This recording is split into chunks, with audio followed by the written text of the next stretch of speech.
तो आज बाजार पर बातचीत करने के लिए हमारे साथ प्रशांत तापसे मौजूद हैं, जो कि senior VP research Mehta equities के मौजूद हैं। प्रशांत जी नमस्कार, स्वागत है कार्यक्रम में। पहले तो प्रशांत सर, मार्केट्स को लेकर कोई व्यू आप बना पा रहे हो क्या? क्योंकि भारतीय बाजार एक दिन तेज, एक दिन मंदा, एक दिन तेज, एक दिन मंदा में पूरा हफ्ता निकाल दिया।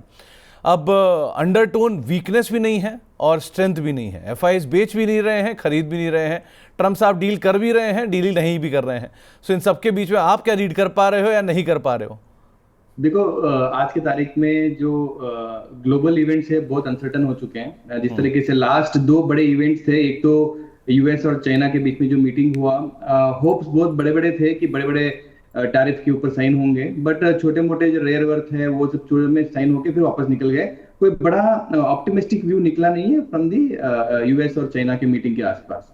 फिर उसके बाद जो फेड के 25 बेसिस पॉइंट का जो इंटरेस्ट रेट कट आया, उसके बाद जो उन्होंने कंसर्न राइज किया कि दिसंबर के अंदर जो एक्सपेक्टेशन है वो ना के बराबर है, तो मार्केट्स थोड़ा सा उसको कॉशियस आउटलुक ले लिया। उसके दिन वही दिन एक ऑल टाइम डे का हाई बना के फिर वहां से फिर फिसलते हुए अभी आ चुका है। तो we are in the month end as well as on the weekend, तो एक कॉशियस नोट लेके मार्केट थोड़ा प्रॉफिट बुकिंग कर रहा है। डिस्पाइट कुछ Q2 अर्निंग्स बहुत अच्छे आए हुए हैं, जैसे कि DFLF के हो, जिस तरह के ITC के हो, तो वहां पे थोड़ा सा पॉजिटिविटी है जो उसने मार्केट को थोड़ा सा स्टेबल और न्यूट्रल वे में रखा है। अदरवाइज अगर आज ITC का अगर मोमेंटम नहीं होता तो शायद 150-200 पॉइंट तक हम लोग नीचे जा चुके होते। तो ओवरऑल मुझे लगता है कि वीकेंड को थोड़ा सा कॉशियस आउटलुक लेके जाना चाहिए, because we may get some good updates और bad update from the Trump administration which will disturb the markets overall. तो ओवरऑल इंडियन मार्केट्स में Q2 अर्निंग्स पे फोकस करना चाहिए। जैसे कि आज मारुति का पेंडिंग है, अगर मारुति में अच्छा खासा नंबर आया तो ऑटो सेक्टर थोड़ा सा फिर बुलिश आ जाएगा। PSU बैंक्स अच्छे कर रहे हैं, जिस तरीके से RBI ने अच्छा लिक्विडिटी पुश किया और गवर्नमेंट ने ये बोला है कि FIs का होल्डिंग बढ़ाने का भी उनको मौका मिलेगा फ्रॉम 24% टू 49%। तो ओवरऑल डोमेस्टिक वाइज बहुत स्ट्रॉन्ग अंडरटोन पॉजिटिव है, बट ग्लोबल मार्केट में अभी भी अनसर्टेनिटी बाकी है। तो सर, शुरुआत में ग्लोबल मार्केट के साथ ही करूंगा। पहले ट्रम्प साहब और शी जिनपिंग साहब की मुलाकात हुई। इस मुलाकात में जो टैरिफ था उनका, वो टैरिफ को थोड़ा सा ईज ऑफ भी किया गया है और 47% के आसपास किया गया है।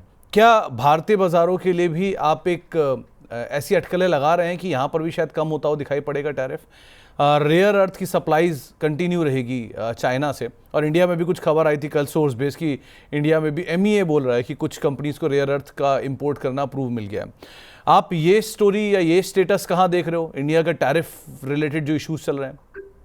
देखो, जिस तरीके से ये जो 10% कम किया है 57 से लेके 47 तक, ये कोई बड़ा मोमेंटम इंडिया के लिए तो नहीं है। मतलब any good deal with China is a bad deal for India. मतलब अभी जो हम लोग कंपटीशन में बैठे हैं कि यूएस बेटर ट्रेड करेगा चाइना के साथ या यूएस बेटर ट्रीट करेगा इंडिया के साथ। तो अगर चाइना को कहीं ना कहीं बेनिफिट मिलता है तो वो चीज नेगेटिव हो जाएगा इंडिया के लिए। तो वही एक रीजन रहा है। Post the meeting Indian market थोड़ा सा अंडर परफॉर्म करना चालू हो चुके हैं। मुझे लगता है कि वो जो पर्सनल मीटिंग हुआ है वो ज्यादा ही मोमेंटम में है, और शायद अप्रैल के अंदर जो सेकंड मीटिंग होने वाला है यूएस का और चाइना का, वहां पे शायद बेटर डील उनको मिले। बट अभी भी कोई क्लैरिटी नहीं है कि इंडिया और यूएस का स्टेटस क्या है। तो वो एक कंसर्न से मार्केट थोड़ा से अंडर परफॉर्म रहेंगे। दूसरा, एक जितनी भी यूएस की कंपनियां हैं, मेगा कंपनीज, उनकी अर्निंग्स चल रही हैं। कल अमेजन के नंबर्स आए, पोस्ट मार्केट में 12-13% ऊपर अमेजन रहा भी। बाकी एनवीडिया ऑलरेडी 5 ट्रिलियन पहुंच गया है, गूगल $1 बिलियन का नंबर दे ही रहा है। सो जो नंबर ये दे रहे हैं, तो दो पक्ष बैठते हैं। पहला पक्ष कह रहा है कि जो यूएस है उसमें एक बड़ा AI बबल है, बड़ा इश्यूज है। दूसरा पक्ष ये कहता है कि एनवीडिया 5 ट्रिलियन होने के बावजूद भी 0.4 PEG पे कामकाज कर रहा है, तो अभी भी वैल्यू है। आप किस साइड हो?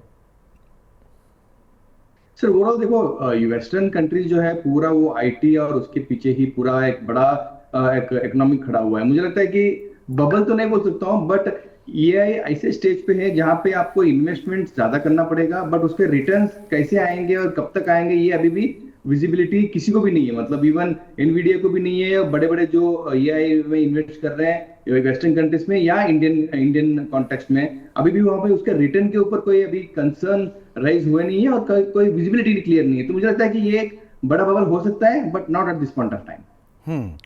एक पार्ट। अब आते हैं जरा डोमेस्टिक वाली साइड पर भी, क्योंकि डोमेस्टिक मार्केट में कई सारी अर्निंग्स आए। पहले एफएमसीजी पैक की अर्निंग आई, जिसमें दो तरह की एफएमसीजी को मैं बांटूंगा। एक है ट्रेडिशनल एफएमसीजी, जैसे कि डाबर की अर्निंग अनुमान से नीचे आए, जिलेट की अर्निंग अनुमान के आसपास आए, पीडीलाइट की अर्निंग अनुमान से थोड़े बेहतर आए। इनकी अर्निंग्स को आप कैसे रीड कर रहे हो? बहुत मिक्स पैक है, जिससे कि आपने बताया कि जो ट्रेडिशनल एफएमसीजी कंपनियां होती है, Marico, Dabur and all, Tata consumer and all, तो वहां पे वॉल्यूम ग्रोथ क्लियरली दिखा नहीं है, बट होप था, बिकॉज जिस तरीके से जीएसटी कट हुआ है, जिस तरीके से फेस्टिवल का पुश था, उसके हिसाब से होप्स बहुत हाई हो चुके थे, but results were not so in line with the market expectations. But वो कि ओनली आईटीसी है जो कॉन्ग्लोमरेट है, उसके पास बहुत सारे अदर बिजनेसेस भी हैं जहाँ पे एक अच्छा खासा डिसेंट वॉल्यूम ग्रोथ मिला हुआ है, प्रॉफिटेबल ग्रोथ हुआ है, तो वो एक मार्केट्स को थोड़ा एफएमसीजी एज ए सेक्टर को थोड़ा सा संभाल के रखा, but overall the earnings are not so as expected by the streets, but मुझे लगता है कि यही एक रीजन रहेगा थोड़ा सा पूरा सेक्टर को अंडर प्रेशर में जाने के लिए। ओके, आपने वो पहले अर्निंग तो एफएमसीजी के सुने, अब दूसरी भी सुन लो, वो है सिन प्रोडक्ट्स, जिसमें आईटीसी के नंबर बढ़िया आए, अनुमान से बेटर आए, यूनाइटेड स्पिरिट्स के नंबर अनुमान से बेटर आए। सो यहाँ आप क्या कर रहे हो आजकल, ले रहे हो क्या आप, मतलब स्टॉक वाइज यूनाइटेड स्पिरिट्स या आईटीसी?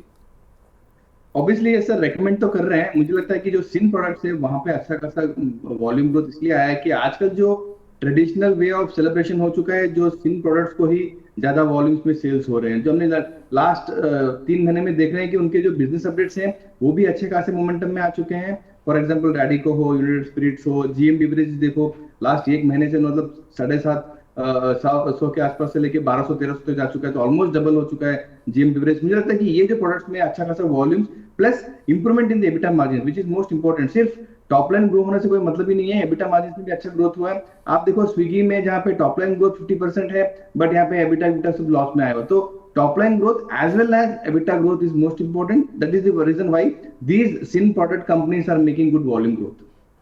तो एक वॉल्यूम ग्रोथ का नंबर आपने देखा भी, यूनाइटेड स्पिरिट्स के नंबर बेटर साइड पे थे, आईटीसी के नंबर जो थे वो थोड़े से बेटर साइड पर आते हुए दिखाई पड़े। अब 2-3 और बड़े ट्रिगर में, एक कल रिलायंस की तरफ से न्यूज़ फ्लोज आया था कि एआई को लेकर जो उनका गूगल के साथ पार्टनरशिप है उसको फर्दर एक्सटेंड कर रहे हैं।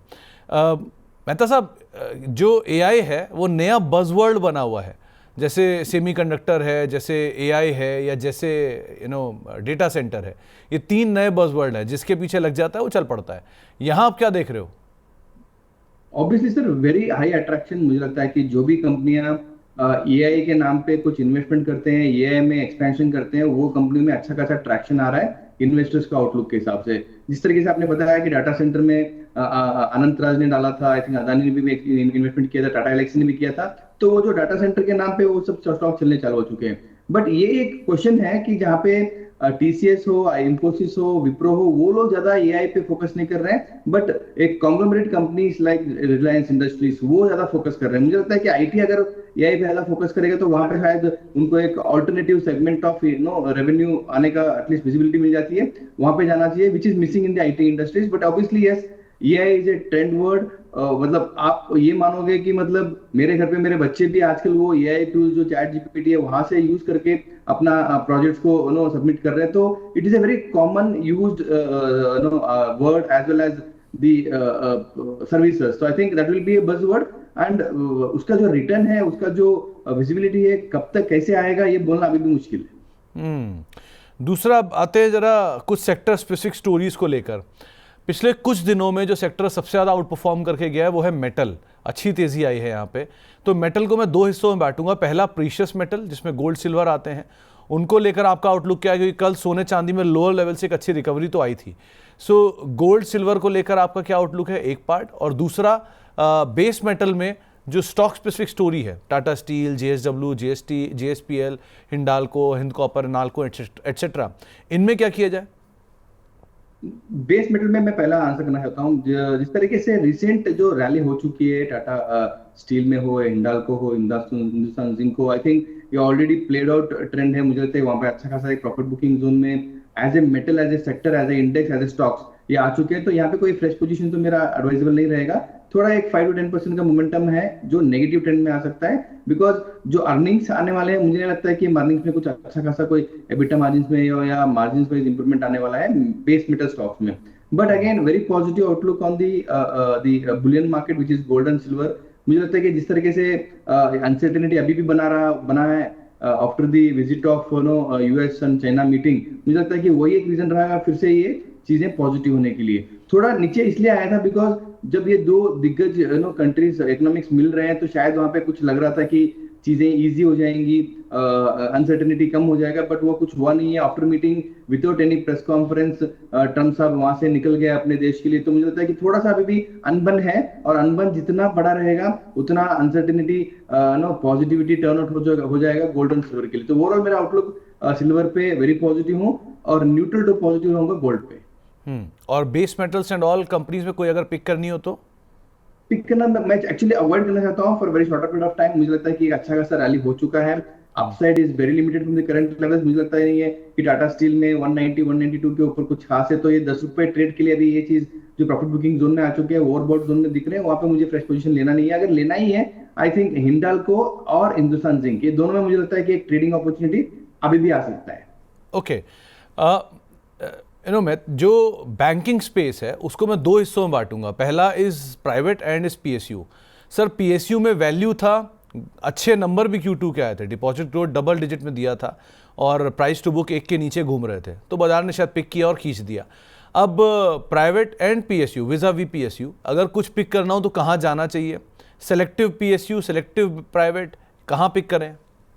आई थिंक अगर प्राइवेट में जाना है तो one should go with large cap only. I don't believe in mid cap और स्मॉल कैप पीएसयू बैंक्स। तो एचडीएफसी बैंक मुझे अभी भी अच्छा लगता है, आईसीआईसीआई बैंक यहाँ पे भी अच्छा लगता है कि एटलीस्ट एक 5 to 8% का मोमेंटम यहाँ से भी मुझे momentum trading as well as investment में मिल सकता है। बट अगेन मेरा हाई फोकस रहेगा पीएसयू बैंक्स में। जिस तरीके से आरबीआई ने लास्ट फरवरी से लेके अभी तक जिस तरीके से इंटरेस्ट रेट कट करके जो लिक्विडिटी पुश किया है, तो मुझे लगता है कि हाईएस्ट बेनिफिशियल जो रहेगा वो पीएसयू बैंक्स रहेंगे। आपने देखा ही है कि जिस तरीके से बैंक ऑफ बड़ौदा, एसबीआई, देखो एसबीआई ऑलमोस्ट अभी 1000 के आसपास जो मेरा एक ड्रीम टारगेट है एसबीआई का, वहां तक वो ऑलरेडी आने का कोशिश कर रहा है। Bank of Baroda look still very good for me at this point of time. Canara bank में आई थिंक कल रिजल्ट आ चुका है, तो थोड़ा सा यहाँ पे अपसाइड लिमिटेड रहेगा या शायद प्रॉफिट बुकिंग जोन में जा सकता है Canara bank. But again bank of Baroda as well as SBI bank should be the stock in the PSU, and my preference on weightage would be more on PSU. जिस तरीके से रिसेंटली कोई news भी आया था कि जहाँ पे एफआईएस को भी अलोक किया जाएगा, they can raise their stake to 49%। This is a very great news for the sector. और अगर एफआईएस को आना ही है और लॉन्ग टर्म में एक बुलिश ट्रेंड करना है, तो banking as a sector which should be the first sector FIIs will select to invest in. तो एफआईएस छोटे मोटे स्टॉक्स में जाते नहीं है, वो लार्ज कैप में जो 1 2 3 रहेंगे उसमें ही जाएंगे। तो एसबीआई और bank of Baroda is my favourite pick on that. और पीएसयू, अच्छा बैंक ऑफ बड़ौदा इसमें हो गया। And what about SBI? क्योंकि एसबीआई केस में है तो अच्छा वैल्यू, लेकिन बहुत स्लो रहा है। मतलब एक तरफ आपकी सब्सिडरी परफॉर्म कर रही हैं और आप मेन कंपनीज नहीं परफॉर्म कर रही हैं। सो एसबीआई को आप कैसे ट्रैक कर रहे हो? आई थिंक मेरे हिसाब से तो ये आउट परफॉर्म किया ही है। आप देखो सितंबर 1 में ऑलमोस्ट 800 के आसपास था, आज जो 933 940 के आसपास आ चुका है। तो कंपेरेटिवली जो लास्ट कैप में जो परफॉर्मेंस आना चाहिए था वो एक बार आ चुका है, and don't expect more from SBI bank right now. तो ओवरऑल मेरा एक ड्रीम टारगेट है, वो जो एक 1000 रुपए का टारगेट है, I think way another 1 quarter के अंदर ये सब हो सकता है और उसके ऊपर सेटल भी हो सकता है। But again yes, lot of value unlocking अभी भी उसके अंदर है। शायद ये जो आईपीओ बूम चल रहा है उसके अंदर एसबीआई का म्यूचुअल फंड का भी शायद आईपीओ आ सकता है। तो आई थिंक वहां पे भी एक अच्छा खासा ट्रैक्शन ये पेरेंट कंपनी एसबीआई में आ सकता है। तो overall SBI, bank of Baroda can be 2 big stocks in the PSU where FIIs can be interested as well as one should have a good position in this. Okay, तो एक दो stocks पे और देखना जरा आईटी की साइड पर, क्योंकि आईटी में एक तरफ है तो वैल्यू लेकिन मिसिंग है ग्रोथ। तो वहाँ क्या करना चाहिए? क्योंकि अच्छा दाम तो दिख रहा है लेकिन अच्छी ग्रोथ नहीं दिख रही है, इसलिए बाजार पसंद भी नहीं कर रहा है अभी। सो आने वाले समय में यहाँ क्या करना चाहिए? देखो डाउनसाइड आईटी में मुझे लिमिटेड लग रहा है करंट लेवल से। सिर्फ आईटी और फार्मा, ये दो ऐसे सेक्टर हैं जहाँ पे it is the sector is waiting for Trump's clear indication कि वो इंडिया के साथ कैसे ट्रीट करने वाले हैं। हमेशा बोलते हैं कि 1 वीक में हो जाएगा, 10 दिन में हो जाएगा। अभी तक वो 1 वीक 10 दिन कंप्लीट हुआ नहीं है। और एवरी वीक उनका एक जो अप्रोच होता है इंडिया के लिए वो डिफरेंट मूड में होता है। अभी रिसेंटली जो बोला है कि we will have a very great deal with India, तो आई थिंक थोड़ा सा आईटी में पॉजिटिविटी दिख रही है मुझे यहाँ पे। अगर जाना ही है आईटी में तो play with the large cap, don't go with the mid cap और स्मॉल कैप। मुझे लगता है कि वहां पे ट्रैक्शन कम है, बट अगर डील वेरी सून है, अच्छा डील है, तो आई think the large cap stocks like Infosys, Tata steel, Wipro and tech Mahindra, these stocks can do better.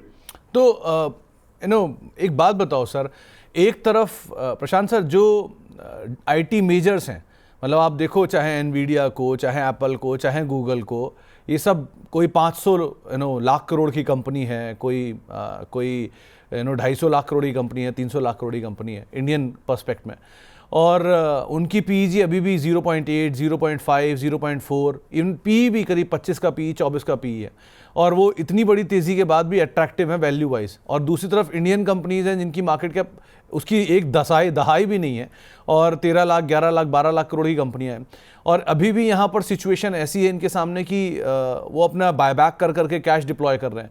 सो क्या इनके पास आइडिया मिसिंग है, या क्या उनके पास क्रिएटिविटी ज़्यादा है? ऑब्वियसली यस सर, आपने आंसर दे दिया खुद ही। क्रिएटिविटी और कैपेक्स वो जो वेस्टर्न कंट्री से बहुत एग्रेसिवली करते हैं, वो बहुत आगे, मतलब 10-20 साल के आगे के जो टेक्नोलॉजी के ऊपर बहुत आइडियली काम करते हैं। But India being a service industry, हम यहाँ पे इनोवेशन थोड़ा सा मिसिंग है। आप देखो टॉप जो लार्ज कैप कंपनीज है वो इंडियन बैंकिंग सर्विसेज की जो सॉफ्टवेयर है वो सब बनाते रहते हैं। कभी भी मैंने ये देखा नहीं है कि इंडियन आईटी कंपनीज ने कुछ नया टेक्नोलॉजी इन्वेंशन किया हुआ है। फॉर एग्जांपल जो अभी आजकल जो एआई के जो चैट जीपीटी से वो सब चलते हैं, वो सब चीजें देखो चाइना में अच्छा खासा फोकस्ड अप्रोच रहा हुआ है। इंडिया में अभी भी वो चीज मिसिंग है innovation wise. But traditionally IT companies आज की तारीख तक तो मुझे लगता है कि एक सर्विस इंडस्ट्री के हिसाब से है, undependable to any other economics like western और central region of this world. So overall जब सर्विस इंडस्ट्री होती है तो वहां पे ये जो वैल्यूएशन है वो थोड़ा कंसर्न रहते ही है, बिकॉज इतना डिपेंडेबल होते हैं currency wise as well as on business wise as well as on the economics wise.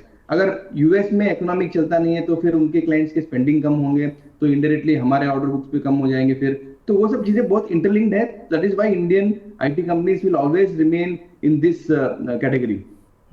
तो आपको एक राय आईटी स्पेस को लेकर दी गई है। एक सेक्टर और देखो, वो है ऑटो, जो पिछले समय का एक स्टार परफॉर्मर रहा है। अब ऑटो में भी ना बहुत सारे हिस्से बढ़ चुके हैं।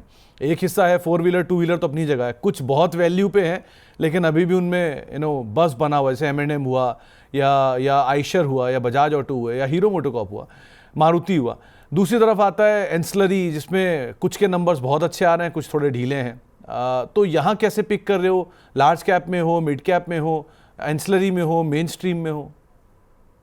देखो एंसिलरीज में अभी इमीडिएटली पिक नहीं करूंगा, थोड़ा सा उसके अभी भी Q2 अर्निंग्स कैसे आते हैं, कैसे मैनेज होता है, मैनेजिंग मार्जिन, वो सब देखना पड़ेगा। बट अगेन इनडायरेक्टली ये जो ऑटो एंसिलरीज के जो एक्सपोर्ट का जो ट्रेंड है, अभी भी ये ट्रम्प के एक्शन पे ही डिपेंडेबल है।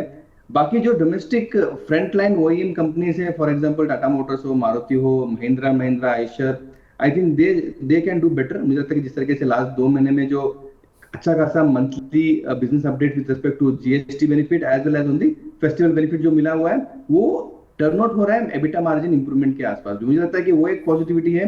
बट ऑब्वियसली जिस तरीके से लोगों ने वेट करके जीएसटी का जो बेनिफिट लेने के लिए जो बूम आया हुआ है, वो कंटिन्यू होगा नहीं। But again I think lot of new models are coming in the Maruti segment as well as Mahindra में, तो I think that will drive lot of growth. But मुझे लगता है कि ऑटो एज ए सेक्टर मुझे लगता है अभी भी अंडर परफॉर्मर रहा हुआ है। यहाँ से अच्छा खासा ग्रोथ अभी भी आएंगे। मुझे लगता है कि public is going to wait and watch for new models, और दिसंबर तक अच्छे खासे sales volume month on month आने जाएगा। मुझे लगता है कि एक ही अंडर परफॉर्मर स्टॉक रहा हुआ है, वो है Tata Motors, because it has a business world wide, मतलब यूरोप में भी है, चाइना में भी है, यूएस में भी है। तो अभी भी ये जो टैरिफ के चक्कर में ये अंडर परफॉर्म रहा हुआ है। मर्जर कंप्लीट होने के बाद भी ये स्टॉक थोड़ा सा वो स्टेबल ही रहा हुआ है 400 के आसपास। मुझे लगता है कि जो ये उसका जो कमर्शियल व्हीकल का जो लिस्टिंग होने वाला है, बोलते हैं कि नवंबर के आसपास हो जाना चाहिए। अगर वो होगा तो मुझे लगता है कि कंसोलिडेटेड बेस पे एक इन्वेस्टर्स को अच्छा खासा बेनिफिट हो सकता है। तो time being very positive on Maruti. आज उसके रिजल्ट्स भी हैं। मुझे लगता है कि अगर एबिटा में थोड़ा कुछ अगर 50 basis point two 100 basis point भी इंप्रूवमेंट आता है तो the stock can go towards 17,200। एक बात बताइए सर, इन नंबर्स के बीच में जो अभी Q2 के नंबर्स आए हैं, पहले तो आप कितना संतुष्ट रहे Q2 के नंबर से लार्ज कैप में, मिड कैप में, और दूसरा इन नंबर्स के बीच में कोई सेक्टर आपको लग रहा है जो इमर्ज हो रहा है, जहां पे अच्छे नंबर दिख रहे हैं, इन पर आप फोकस कर सकते हो? तो आई थिंक रियलिटी पे मुझे फोकस करना चाहिए। जिस तरीके से लास्ट 2 महीने से रियलिटी एज ए सेक्टर उनके आप अगर बिजनेस अपडेट्स देखते हो, डीएलएफ के हो, शोभा के, ब्रिगेड के, ओबरॉय के, मुझे लगता है कि उनके बिजनेस अपडेट्स बहुत क्लियरली बोल रहे हैं कि उनके जो सेल्स नंबर्स हैं वो अच्छे खासे आ रहे हैं। मुझे लगता है कि वहां पे एक अच्छा ट्रेंड आ सकता है। जिस तरीके से इंटरेस्ट रेट्स भी होम लोन पे ऊपर अच्छा खासा एक 7.5 से 8 के आसपास आ चुका है, तो it is very decent rate of interest for a new growth और न्यू होम परचेज। तो मुझे लगता है कि वो एक चीज है। फोकस यहाँ पे अगर देखा जाएगा तो लोडा लोडस पे रखना चाहिए, लोडा डेवलपर पे रखना चाहिए। और प्रीमियम में जाना है तो मुझे लगता है कि लोटस पे एक नया कंपनी जो लिस्ट हुआ था उस पे जाना चाहिए, और ओबरॉय रियल एस्टेट पे वहां पे जाना चाहिए। मुझे लगता है कि तीन चार स्टॉक्स हैं जो अभी भी अंडर परफॉर्मर रहा हुआ है, और आगे जाके ये सेक्टर अच्छा खासा मोमेंटम में आ सकता है। और कोई ऐसी चीज जिसको आप अवॉइड करना चाहोगे? I think health care sector में मुझे लगता है थोड़ा सा ट्रेंड नेगेटिव हो चुका है, और even the index is showing some kind of no pressure in the sector. और capital market as a sector again, जो ब्रोकरेज कंपनीज हैं और एएमसी कंपनीज हैं, जिस तरीके से रिसेंटली सेबी ने कुछ नया रेगुलेशंस ला चुका है एएमसी में, मुझे लगता है कि वहां पे थोड़ा सा वेट एंड वॉच करके अवॉइड करना चाहिए। एक बार अच्छा खासा क्लैरिटी मिलने के बाद again capital market stock should be in highly focus. तो as a sector health care can be negative, और second sector would be capital markets. Okay, lastly एक बहुचर्चित नाम आईपीओ में खुला है, वो है लेंसकार्ट। और पूरे ट्विटर पे घमासान मचा हुआ है इसके वैल्यूएशन को लेकर। और इस घमासान के बीच में कल एंकर बुक आई, और एंकर बुक में सारे मार्की नेम है, और डिमांड देखिए 7,000 करोड़ रुपए की एंकर बुक के सामने 68,000 करोड़ रुपए की डिमांड आई है। कुछ लॉजिकल या इलॉजिकल जैसा भी समझ लें, फंड्स ने अभी भी हाथ दूर रखा है। सो कैसे देख रहे हो आप ये पूरे सिनेरियो को, पूरे एक्ट को? देखो, फर्स्टली अगर बिजनेस देखते हैं तो बहुत स्ट्रांग बिजनेस है। जिस तरीके से ना हिस्टोरिकली लास्ट 3-4 साल में जो टॉप लाइन ग्रोथ लेके आए हैं 25 to 30%, अगर वो कंटिन्यू करते हैं तो मुझे लगता है कि बिजनेस अच्छा खासा ग्रो होगा। बट एस लास्ट 3 साल में 2 साल लॉस थे, 1 साल प्रॉफिट था as per the DRHP. But again वो जो 1 साल प्रॉफिट है वो अदर इनकम से ज्यादा आया था, ना कि उनके ऑपरेटिंग इनकम से। तो अभी भी कॉशियस होना ही चाहिए। आप अगर देखो लास्ट 3-4 जो ऐसे बड़े बड़े न्यू एज कंपनीज थे, होनासा हो सकता है, जोमेटो हो सकता है, और लेंसकार्ट अभी बोल रहे हैं, सबके जो वैल्यूएशंस थे at the time of IPO बहुत एक्सपेंसिव लग रहे थे।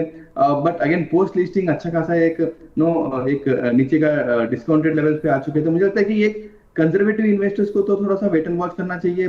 पोस्ट लिस्टिंग अगर परफॉर्मेंस अच्छा आता है क्वार्टर वाइज तो वहां पे लेने की सोचना चाहिए as a long term investor. But again एक रिस्की इन्वेस्टर्स, जिस तरीके से आपने जो बताया अभी जो एंकर इन्वेस्टर लिस्ट, मैंने भी सुबह 6 बजे ये देखा कि almost 11 pages of anchor investment list देखे मैं हैरान हो गया। मतलब दुनिया यहाँ पे वैल्यूएशन की बात कर रही है, और यहाँ पे top notch mutual funds, name it from India, name it from global, black rock हो, कोई भी हो, उन सब लोगों ने एंकर इन्वेस्टमेंट किया। अगर ये चीज अगर देखते हैं तो मुझे लगता है कि सक्सेस तो हो ही जाएगा, but again valuation concerns will remain.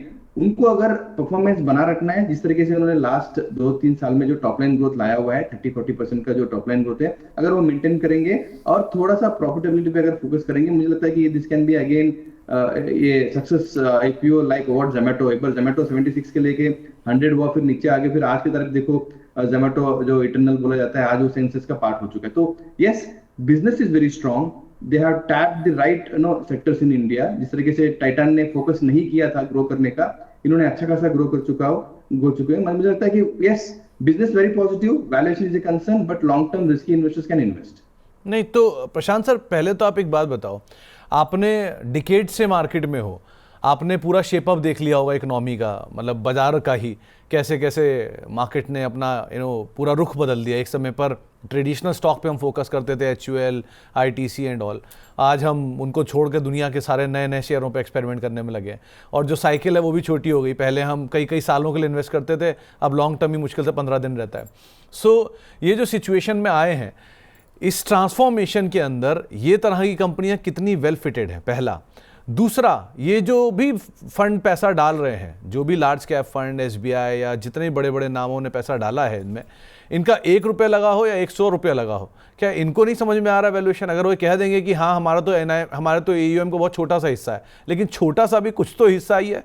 सो ऐसा क्या उन्होंने देखा जो बाकी लोगों ने नहीं देखा?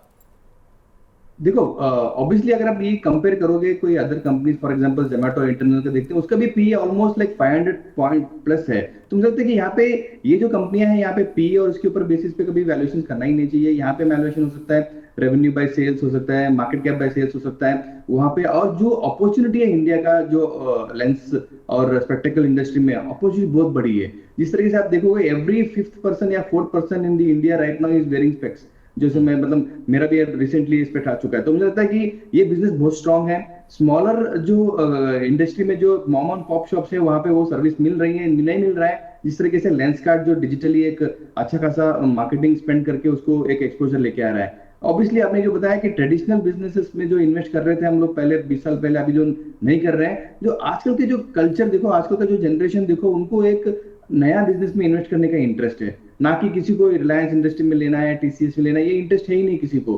कोई भी पूछता है तो मुझे लगता है कि मुझे तो रिस्की इन्वेस्टमेंट लॉन्ग टर्म के लिए भी चाहिए, शॉर्ट टर्म के लिए भी चाहिए। तो ऐसे इंडस्ट्रीज, ऐसे स्टॉक जो आजकल हाई रिस्क हाई रिटर्न के हिसाब से आते हैं, वो आज के तारीख के जो इन्वेस्टर्स हैं पोस्ट कोविड में जो आए हुए हैं, उनको इंटरेस्ट है। अगर वो देखोगे तो 2 करोड़ से लेके 15-14 करोड़ तक जो डीमेट अकाउंट्स हुए हैं, तो उसमें मैक्सिमम पार्ट जो है आज के जनरेशन के डीमेट अकाउंट्स है। तो उनके लिए जो high high risk high return kind of sectors में इन्वेस्ट करने में वो जो मजा है, वो रिलायंस टीसीएस वहां पे करने की कोई फोकस ही नहीं कर रहा है। ऑब्वियसली सक्सेस भी हो चुके हैं, जिस तरीके से जोमेटो हो, होनासा हो, सब चीजें बना के भी दिए, कुछ खराब भी किए portfolio, but they actually enjoy investing in this kind of strong return companies. तो एक बात बताओ प्रशांत सर, अगर मुझे पोर्टफोलियो डिज़ाइन करना है और उस पोर्टफोलियो के अंदर न्यू एज कंपनियों को शामिल करना है, तो कितना रिस्क वर्थ टेकिंग है इस पूरे पोर्टफोलियो में? क्योंकि कुछ अच्छे कुछ बुरे, कौन सा अच्छा कौन सा बुरा ये समझ में नहीं आता। सो कितने में मैं एक्सपोजर लूँ? देखो, अगर आप वैल्यूएशन पे फोकस करोगे तो हर एक न्यू एज कंपनी थोड़ा सा एक्सपेंसिव लगेगा आज के तारीख में, बिकॉज हम लोग 10-15-20 पी का वैल्यूएशन सोच के बैठे थे अर्लियर। अब ये सब तो 100 प्लस के आईपीओ वैल्यूएशन में आ रहे हैं, एटलीस्ट पी टर्म्स में। अगर आपको सेक्टर वाइज फोकस करना है, because if India is growing fast, अपना पी का जो रेंज है उसको थोड़ा बढ़ाना पड़ेगा। मुझे लगता है कि 30-40 पी का जो है वो भी आजकल कंफर्टेबल लेवल पे आ चुके हैं। मुझे लगता है कि अगर पोर्टफोलियो डिजाइन कर रहे हो तो सेक्टर स्पेसिफिक जाना है, तो मुझे लगता है कि डिफेंस जहाँ फोकस करना चाहिए, because the world is focusing on defence. Second जो क्विक कॉमर्स है, जैसे कि मैंने एटर्नल और स्विगी बताया आपको, तो वो भी एक पोर्टफोलियो में पार्ट होना चाहिए। Valuation is a different part, but right now these sectors are doing really well in terms of top line. हो आप देखो, घर घर में जोमेटो है, घर घर में स्विगी है, उसको इग्नोर करने का कोई चांस ही नहीं है। बट घर घर में आपको टीसीएस नहीं है, घर घर में आपको रिलायंस नहीं है, तो ऑब्वियसली उनके रेंज अलग है। आप देखो जोमेटो का वैल्यूएशन क्या बढ़ गया है, वही रीजन से कभी रिलायंस का हो, टीसीएस का वैल्यूएशन कभी बढ़ा ही नहीं है। मतलब जिस स्पीड से न्यू एज कंपनीज बढ़े हैं, उसी से ट्रेडिशनल वे में कोई बड़ा वैल्यूएशन किसी का बढ़ा ही नहीं है। तो obviously at least 20-30% of your portfolio should go towards the new age sectors like Zomatos और लेंसकार्ट्स और होनासा, जो भी online digital which is growing global, तो उस पर फोकस करना चाहिए। ओके, चलिए, तो ये एक राय यहाँ पर आपको दी गई है तमाम शेयरों को लेकर। प्रशांत सर, आप कार्यक्रम में शामिल हुए, बहुत बहुत शुक्रिया। कोई डिस्क्लेमर आप देना चाहोगे? तो ओवरऑल जो स्टॉक्स हमने डिस्कस किए, तो शायद मैंने अपने क्लाइंट्स को भी सिमिलर वे में सेम स्टॉक्स डिस्कस किए होंगे, रेकमेंड किए होंगे। तो that is my disclaimer for that. पर personally I don't hold any stocks in these stocks which we discussed today. I am a mutual fund investor.